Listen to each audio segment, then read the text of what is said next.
আসসালামু আলাইকুম।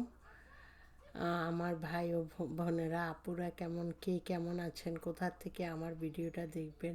যখনই আমার ভিডিওটা দেখবেন, প্লিজ আমার ভিডিওতে সাবস্ক্রাইব এবং শেয়ার কমেন্ট করতে ভুলবেন না।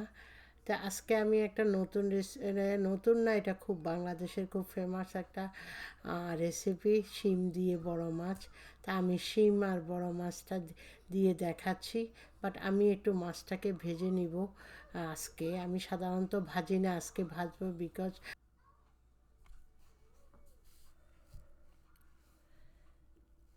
মাছটার মধ্যে আমি একটু হলুদ, একটু মরিচ, একটু জিরা দিয়ে আমি 20 মিনিটের মতন এটা ভিজিয়ে রাখছিলাম।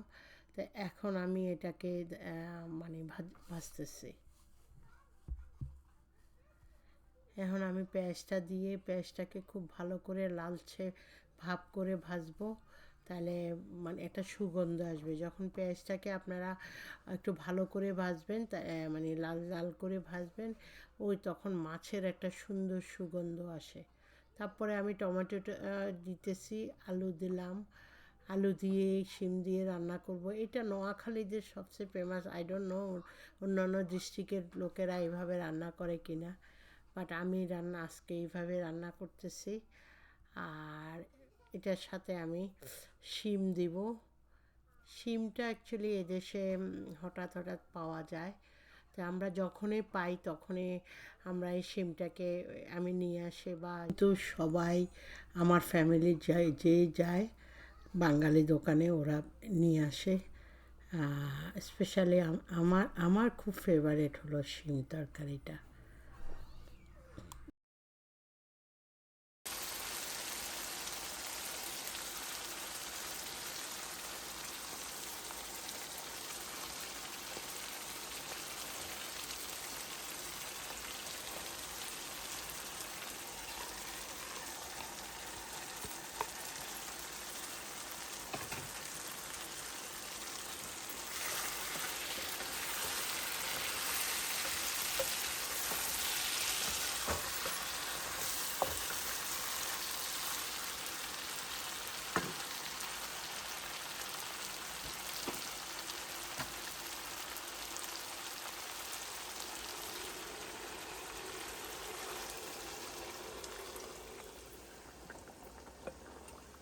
এখানে আমি ঠান্ডা পানি ইউজ করি না, এখানে আমি গরম পানি ইউজ করছি। বিকজ অফ যদি আপনি ঠান্ডা পানি, তাহলে শিমটা আর মজে কম, ওটা যেন কেমন চামড়া চামড়া হয়ে যায়। দ্যাটস আমি গরম পানি ব্যবহার করছি। আর গরম পানি ব্যবহার করলে হয় কি, আপনার তরকারির টেস্টটাও অনেক মজা হয়। যারা না করেন, একবার ট্রাই করে দেখেন, যে সত্যিই মজা লাগে।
আমার রান্নাটা শেষ। আমি কয়েকটা কাঁচামরিচ দিলাম। কাঁচামরিচ দিয়ে কিছু ধনিয়া পাতা দিয়ে আমার তরকারিটা হয়ে গেছে। একটু পরে সবাই মিলে খাবে। তাই আপনারাও এনজয় করেন। যদি সম্ভব হয় আমাদের বাসায় চলে আসেন, সবাই মিলে একসাথে আমরা খাবো। তাই খোদা হাফেজ, ভালো থাকেন। নেক্সট ভিডিওর জন্য অপেক্ষা করেন।